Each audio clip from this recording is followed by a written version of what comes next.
1776 में अमेरिका आज़ाद हुआ, या कह सकते हैं कि 1787 के आसपास उसका संविधान पूरा लिखा गया। लेकिन वहाँ आज़ादी मिलने के बाद भी जो वहाँ के दास थे, स्लेव्स थे, उनको आज़ादी नहीं मिली थी। उनकी आज़ादी लगभग 90 साल के बाद हुई, 1860 के दशक में हुई। एक लंबा संघर्ष हुआ और उस लंबे संघर्ष में जिस व्यक्ति ने एड़ी चोटी का जोर लगाया उसका नाम अब्राहम लिंकन था। लिंकन के खिलाफ अमेरिका के बहुत सारे लोग थे, पर वो अड़ गया और अंत में उसने संविधान में संशोधन करवा के, जिसको हम अमेरिकी संविधान का 13th अमेंडमेंट कहते हैं, वो पारित करवाया।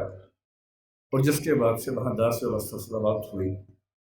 उसकी कीमत यह है कि उसके कुछ ही समय के बाद अब्राहम लिंकन की हत्या हुई, लेकिन वो अपने जीवन की बलि देकर कम से कम अमेरिकी समाज के एक बहुत बड़े हिस्से को आज़ाद करवा के चले। अम्बेडकर जी कहते थे कि जिंदगी बहुत लंबी होने का मतलब नहीं है, जिंदगी महान होनी चाहिए। और महान जीवन का मतलब ये होता है कि सफल होना तो बहुत छोटी बात है। डॉक्टर अम्बेडकर हमारी संविधान सभा के वो मेंबर थे जो सबसे ज्यादा पढ़े लिखे थे। एक ऐसा व्यक्ति जिसने पीएचडी भी 3 कर रखी हो और चौथी बाद में और उनको मिल गई हो। पूरी संविधान सभा में हमें इतना वेल रेड, इतना पढ़ा लिखा व्यक्ति नजर नहीं आता है। कुछ लोग कहते हैं कि संविधान सभा में उनकी भूमिका बहुत छोटी सी थी, नगण्य थी, क्योंकि उन्होंने संविधान लिखा नहीं था, उन्होंने संविधान की प्रारूप समिति की अध्यक्षता की थी। ये बात ठीक है कि वो प्रारूप समिति के अध्यक्ष थे, लेकिन संविधान सभा के एक मेंबर थे टीटी कृष्णमाचारी। उन्होंने एक बड़ी खूबसूरत बात कही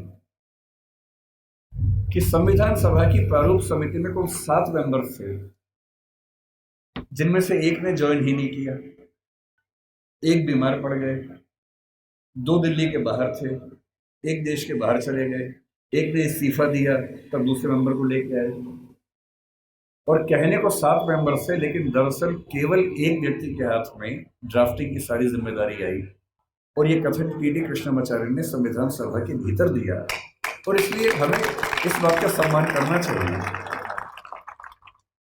लेकिन आप में से अधिकांश बच्चे जिस सामाजिक परिवेश से हैं, मैं संयोग से समाज के उस परिवेश से हूं जिसने सामाजिक विषमताओं को झेला नहीं। मेरा जन्म एक ऐसे परिवार में हुआ जो निम्न जाति का नहीं है, तो मैं सवर्ण समाज से हूं। संयोग की बात है, तुक्के की बात है। किसी का तुक्का कुछ लगता है, किसी का कुछ लगता है, तो मैं तुक्के से उस समाज से हूं जहां जातीय भेदभाव झेलना नहीं पड़ता है। मैं बहुत गरीब भी नहीं रहा, मेरे माता पिता अध्यापक थे, तो वेतन भी ठीक ही था उनका। और इसलिए मैं देखता हूं कि हमारे समाज में सामान्यतः एक राय ऐसी बन गई कि डॉक्टर अम्बेडकर केवल दलित समाज के नेता हैं, उन्होंने केवल उनके लिए कुछ महान काम किए। और मेरा मानना है कि इस गलत फहमी से हमारे समाज को बचना चाहिए। डॉक्टर अम्बेडकर हमारे देश के आज तक के सबसे महान नेताओं में से एक हैं, और उनकी महानता को हमें स्वीकार करना चाहिए। धूप बहुत ज्यादा है, आपकी उम्र भी बहुत कम है, इसलिए मैं गहरी बातों में नहीं जाऊंगा। डॉक्टर अम्बेडकर को लेकर कुछ बहुत गहरे विवाद, गहरे संवाद हो सकते हैं।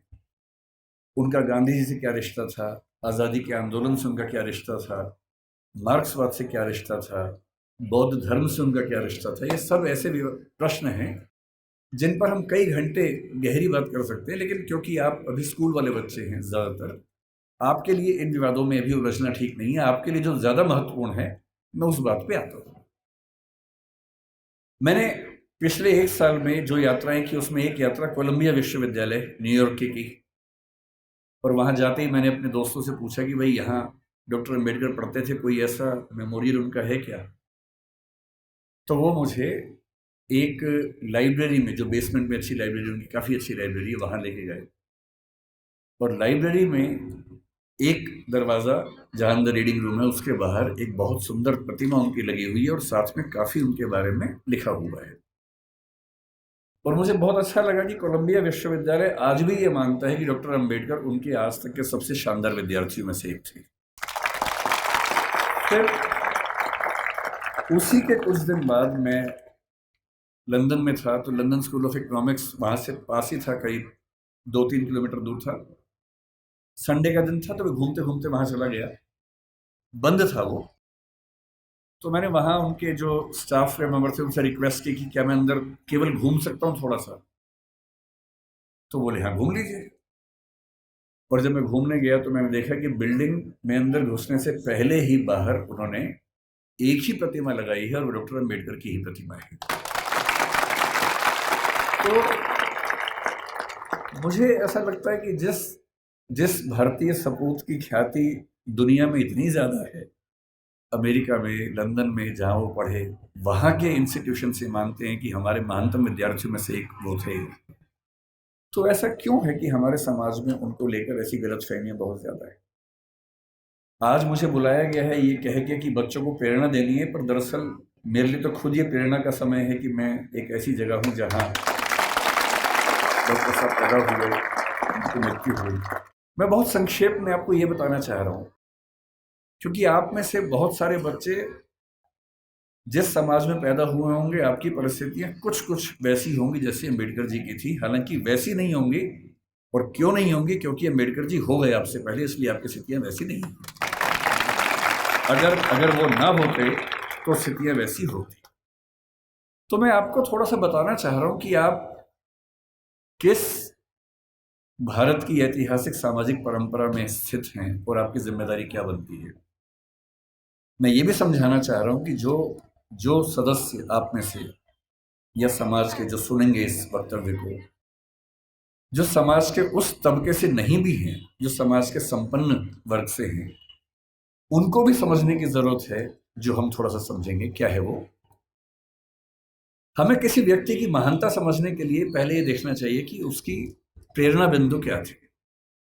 आपको मैं प्रेरित करूं, इससे बेहतर है कि मैं आपको वही बताऊं डॉक्टर अंबेडकर के बारे में जिससे मुझे प्रेरणा मिलती है। शायद आपको भी किसी से प्रेरणा मिल जाए। और मैं ये स्पष्ट कर दूं, मैं किसी विचारधारा, किसी मान्यता, किसी वाद का अंध समर्थक नहीं हूं।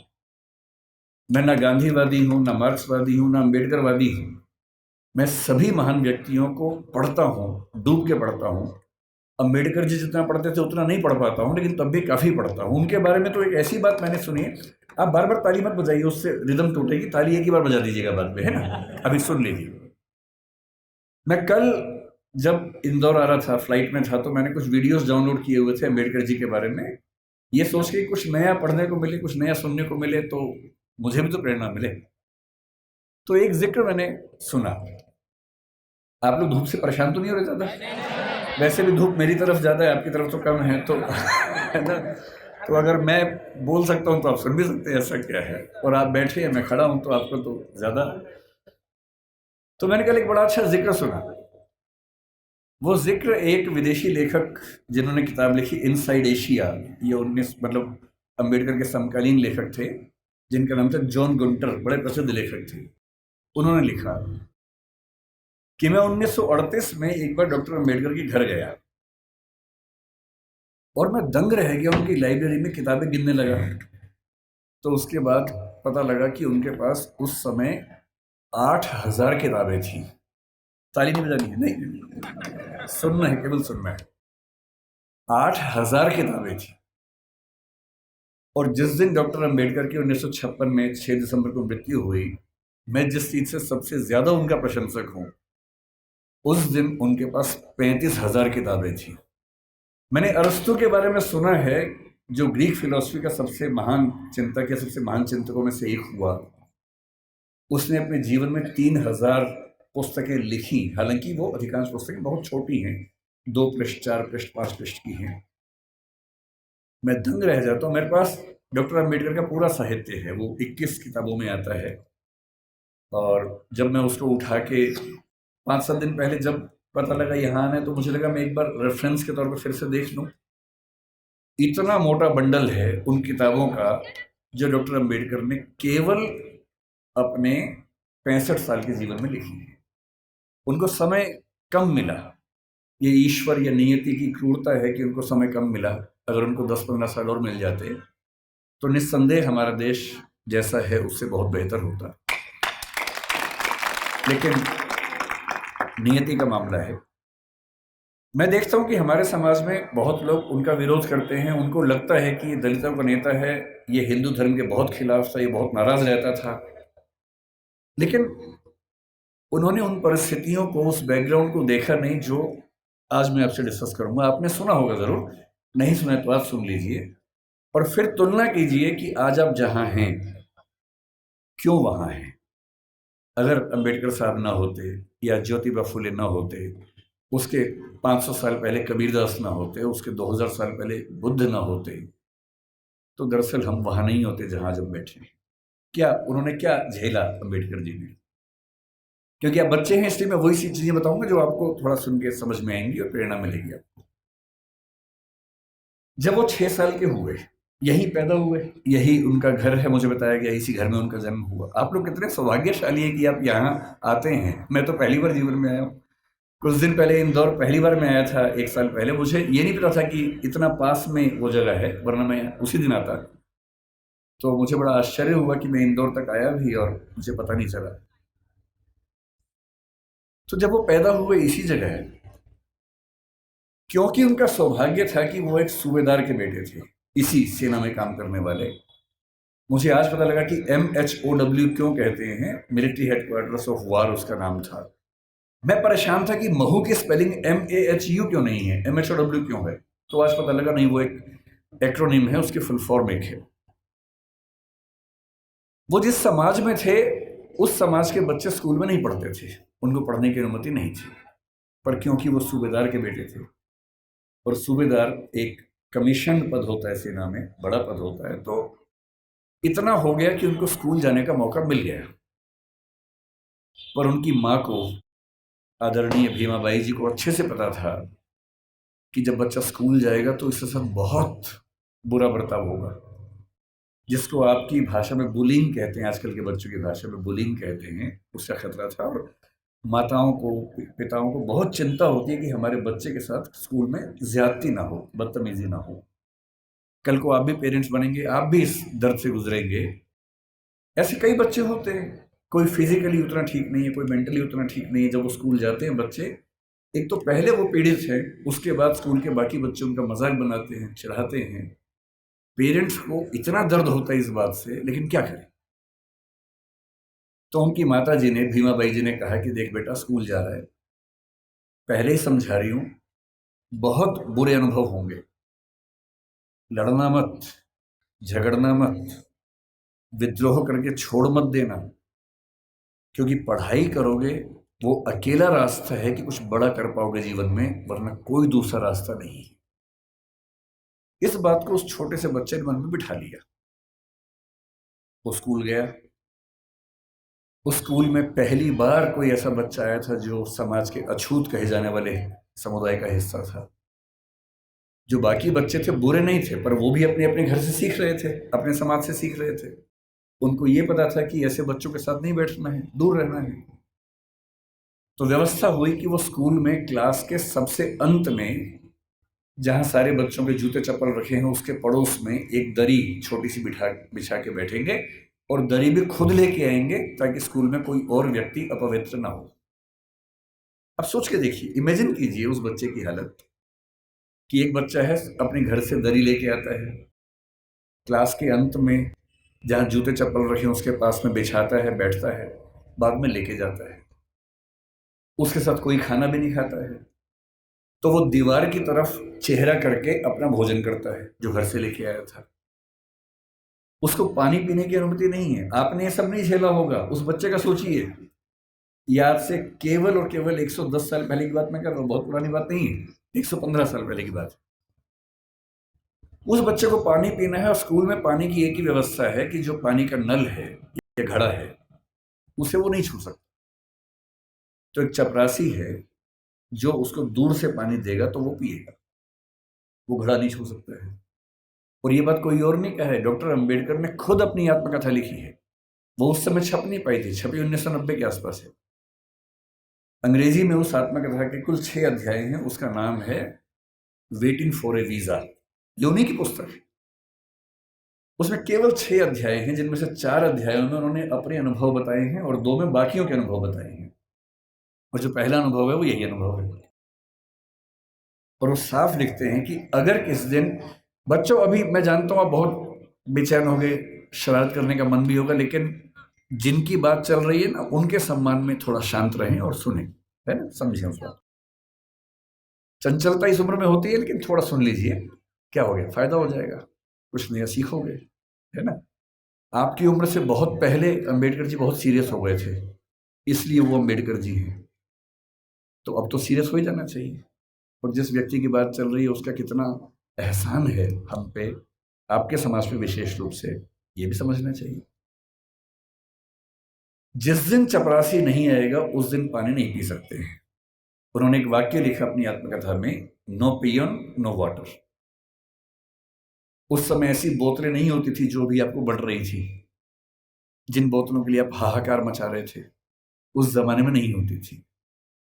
उस जमाने में पियर नहीं आता था तो पानी नहीं मिलता था।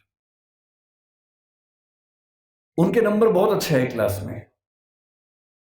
व्यवस्था थी कि जिसके नंबर जितने अच्छे होंगे वो उतना आगे बैठेगा, पर उनको ये ऑप्शन नहीं था कि वो आगे बैठ सके, उन्हें पीछे ही बैठना था। ये सब झेलते झेलते वो पढ़े। जब 10वीं क्लास में आए तो एक अध्यापक उनके थे, कृष्णा जी अर्जुन सेलुस्कर नाम था उनका। उन्होंने उस बच्चे को, भीमराव को, एक छोटी सी पुस्तक भेंट की जो बुद्ध की जीवनी थी, और कहा कि इसको पढ़ो। अंबेडकर कहते हैं कि उस पुस्तक को और मैं अपने अध्यापक केलुस्कर जी को जिंदगी भर नहीं भूल पाया। वही केलुस्कर जी बाद में उनको बड़ौदा के महाराज सियाजी राव गायकवाड़ से मिलवाने ले गए, वजीफा दिलवाया, फिर वजीफा बढ़ा, और जब वो एल्फिंस्टन कॉलेज के विद्यार्थी हुए तो उनको कोलंबिया विश्वविद्यालय जाने के लिए स्कॉलरशिप मिली, वहीं से मिली, बड़ौदा से मिली। 4 साल कोलंबिया में रहे और इतनी मेहनत करते थे। कोलंबिया विश्वविद्यालय से एमए और पीएचडी करने के साथ साथ लंदन स्कूल ऑफ इकोनॉमिक्स से भी एमए और पीएचडी कर डाली। और उन्होंने कहा कि मैं भी बाकी विद्यार्थियों की तरह कुछ घंटे पढ़ के बाकी मौज मस्ती कर सकता था, पर मैंने रोज 21 घंटे पढ़ना चुना ताकि मैं वो सारी सीमाएं दूर कर सकूं जो मैंने अपने समाज में देखी हैं। 17 में वो भारत वापस आए। अब देखिए स्थिति क्या होती है।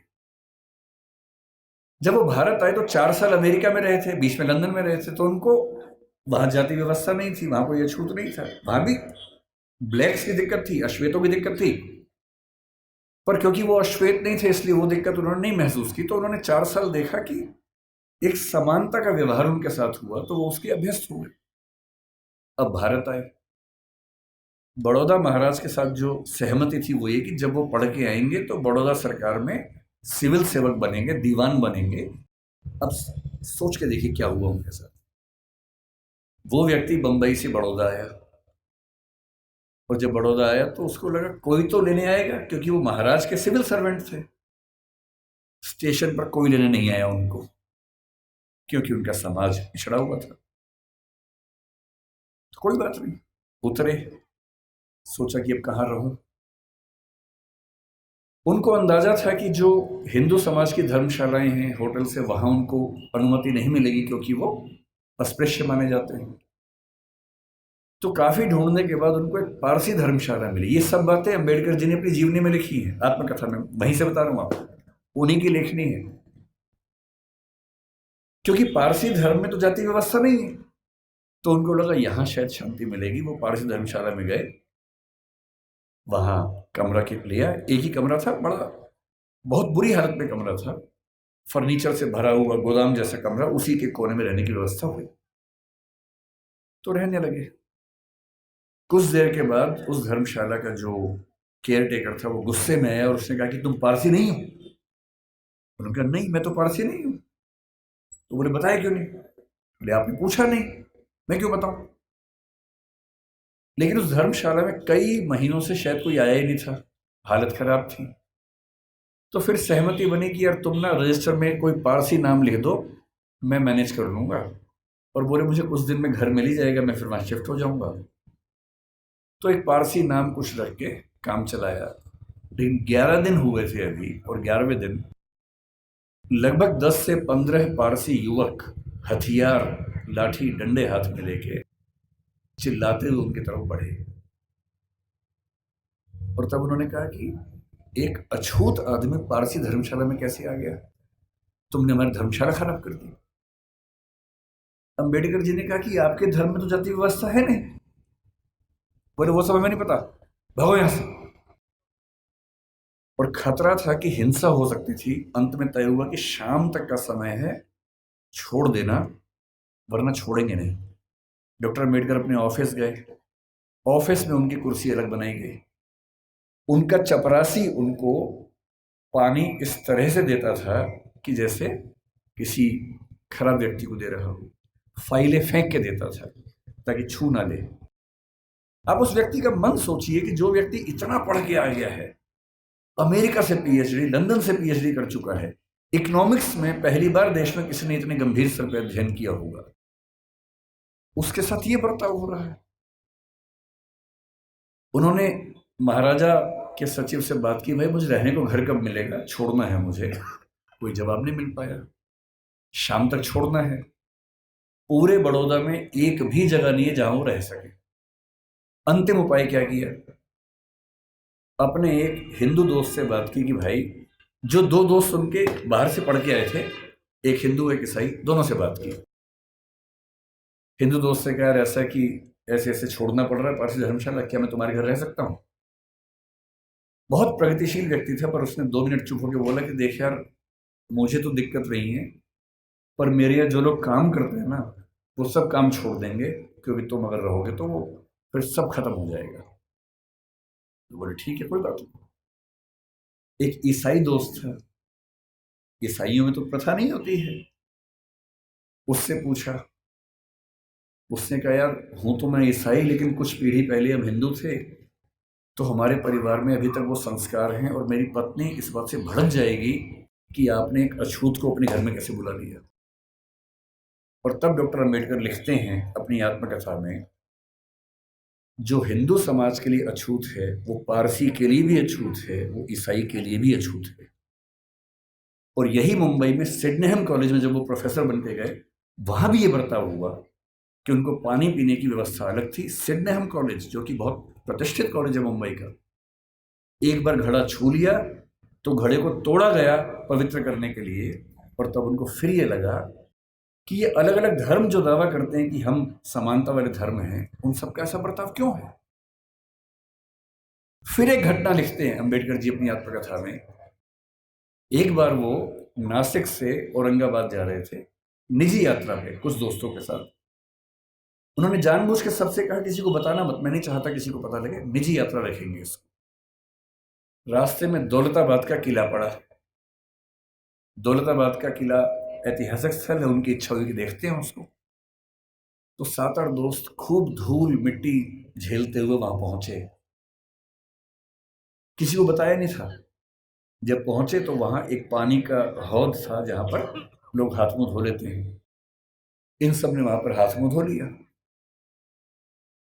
इतने में वहां कुछ मुस्लिम युवक गुस्से में आए हथियार लेके। उनको किसी ने बता दिया था कि ये लोग अछूत समुदाय से हैं, और लड़ने लगे उनके साथ। अंबेडकर जी ने उनको समझाया, डांटा, कहा भाई तुम तो मुसलमान हो और तुम्हारा धर्म तो कहते कि हम सब बराबर हैं। वो बोले वो सब बेकार की बात है, तुमने हमारा ये अपवित्र कर दिया है। और हालत ये आ गई कि अंबेडकर जी को लगा कि अब हिंसा भी हो सकती है, और ऐसा ना हो कि कुछ बड़ा नुकसान हो जाए। किसी तरह से वहां से जान बचा के, हालांकि बाद में उनको देखने की परमिशन मिली, किला देखा, वापस आए। और उस दिन उन्होंने लिखा भी डायरी में, जो हिंदू पारसी ईसाई के लिए अछूत है वो मुसलमान के लिए भी अछूत है। आप अनुभव सोचिए उस व्यक्ति के, जिसको समाज के सब समुदाय गाली दे रहे हैं इतना पढ़ने के बाद, जो बड़ौदा के राजा का सैन्य सचिव रह चुका है, जो व्यक्ति सिडनेहम कॉलेज में असिस्टेंट प्रोफेसर रह चुका है, और वो लगातार कोशिश कर रहे हैं कि इस समाज के भीतर हमें एक्सेप्टेंस मिल जाए, हमारे समाज को एक्सेप्टेंस मिल जाए। उनके मन में आता नहीं होगा कि अगर वो वापस चले जाते इंग्लैंड, 1 साल के लिए फिर से गए भी थे, अगर वो चाहते तो अमेरिका में, इंग्लैंड में, दुनिया भर के सबसे अच्छे इंस्टीट्यूट्स में, यूनिवर्सिटीज में प्रोफेसर बन के शानदार जिंदगी गुजार सकते थे। क्या कमी थी उनके जीवन में? पर उनको एक बात हमेशा लगती थी कि अगर मेरे समुदाय में संयोग से मैं पढ़ लिख गया हूं, उनके परिवार के 14 बच्चों में वो 14वें बच्चे थे और उनके खानदान का, उनकी जाति का, समुदाय का पहला बच्चा था जिसने 4th क्लास पास की थी।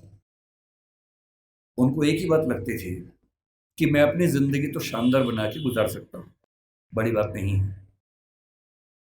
पर नियति ने, इतिहास ने मुझे एक ऐसा मौका दिया है कि यदि मैं अपने निजी सुख दुख भूल जाऊं और रात दिन 24 घंटे अपने समाज के विकास में ताकत लगा दूं, तो हो सकता है कि मेरी वजह से हजारों, लाखों, करोड़ों उन व्यक्तियों को बेहतर जिंदगी मिले जिनकी जिंदगी मानवीय जिंदगी तो नहीं है, कई मामलों में पशुओं से भी बदतर जिंदगी है।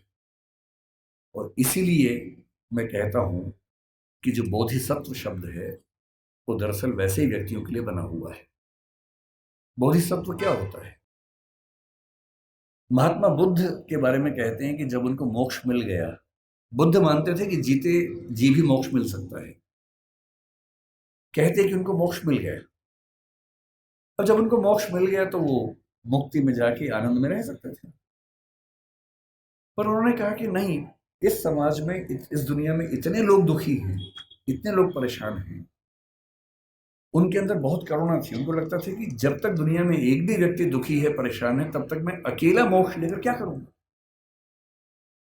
उन्होंने अपने मोक्ष को स्थगित कर दिया और कहा कि मैं लगातार प्रयास करूंगा कि मेरे साथ साथ सभी को मुक्ति मिले।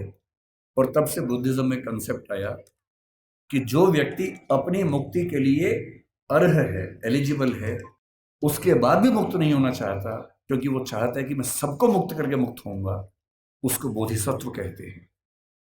और इस समाज में यदि कोई सच्चा बोधिसत्व हुआ है तो वो डॉक्टर अंबेडकर हैं। इस बात को हमें ईमानदारी से मानना चाहिए। इतने बुरे अनुभवों से गुजरने के बाद इस व्यक्ति को गुस्सा क्यों नहीं आएगा? इस व्यक्ति के अंदर नफरत पैदा क्यों नहीं होती? ऐसा ही हुआ था 1848 में ज्योतिराव फूले के साथ। फूले अंग्रेजी माध्यम से पढ़े हुए व्यक्ति थे और जब पढ़ाई खत्म हुई उनकी 1847 में, 1848 में उनके एक मित्र ने, जो कि उच्च जाति का था, कहा कि मेरी शादी है तो मेरी शादी में आना। इनको भी लगा ठीक है, चलता हूं। उसी शादी में चले गए। उस शादी में वो गए और दूल्हे के माता पिता ने जैसे ही देखा कि एक अवर्ण व्यक्ति विवाह में आ गया है, इतना खराब से उनको लताड़ा, इतना अपमान किया। और ज्योतिराव फूले कहते हैं कि वही मेरा टर्निंग पॉइंट था। मुझे इस अपमान और इस जिल्लत से सिर्फ खुद को नहीं, अपने समाज के हर व्यक्ति को बाहर निकालना था। और इसलिए 1848 में उन्होंने पहली बार लड़कियों का स्कूल खोला, अपनी पत्नी को पढ़ाया, देश के इतिहास में पहली बार लड़कियों की पढ़ाई लिखाई की व्यवस्था की। आज ये जो बच्चियां बैठी हैं, अगर फूले न होते तो आज आप घर के अंदर चौका कर रही होती, चूल्हा चौका कर रही होती, यहाँ ना बैठी होती। इसलिए जिन व्यक्तियों की वजह से हम अच्छा जीवन जी रहे हैं, उनके प्रति कृतज्ञ होना हमारा धर्म है, हमारी जिम्मेदारी बनती है। इतनी खराब परिस्थितियों के बाद जो व्यक्ति इतना आगे बढ़ा, उसने देश के लिए क्या क्या किया, हल्का सा अंदाजा ये भी आपको।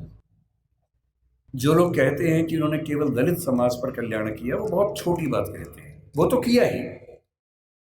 उन्होंने महाड़ सत्याग्रह किया, उन्होंने पानी के लेकर खूब सत्याग्रह किया, मंदिर प्रवेश को लेकर सत्याग्रह किया। जब उनको लग गया कि सबसे बात नहीं बनेगी, वो नाराज भी हुए। 1927 में उन्होंने मनुस्मृति दहन किया। 1935 में येवला में घोषणा की कि मैं पैदा हुआ हूं हिंदू धर्म में, लेकिन मैं मरूंगा नहीं हिंदू धर्म में। महात्मा गांधी ने उनसे निवेदन किया कि ऐसा ना करें। उसके बाद 21 साल तक वेट किया ताकि समाज अगर बदल सके तो मुझे इतना बड़ा स्टेप ना लेना पड़े। और 1956 में जब उनको लग गया कि मेरी मृत्यु नज़दीक है और मैं अपने समुदाय को संशय में, दुविधा में न छोड़ के जाऊं, तो अपनी मृत्यु से केवल 1.5 महीना पहले 14 अक्टूबर के दिन उन्होंने बौद्ध धर्म को अपना लिया। ये तो एक पक्ष है उनके जीवन का, जो दलित समाज या अछूत समुदाय को मुख्य धारा में लाने के लिए उन्होंने किया। उनके जीवन का उससे बड़ा पक्ष जो मेरी नजर में है वो महिलाओं के बारे में है। आपको अंदाजा नहीं होगा शायद, जब भारत का संविधान बना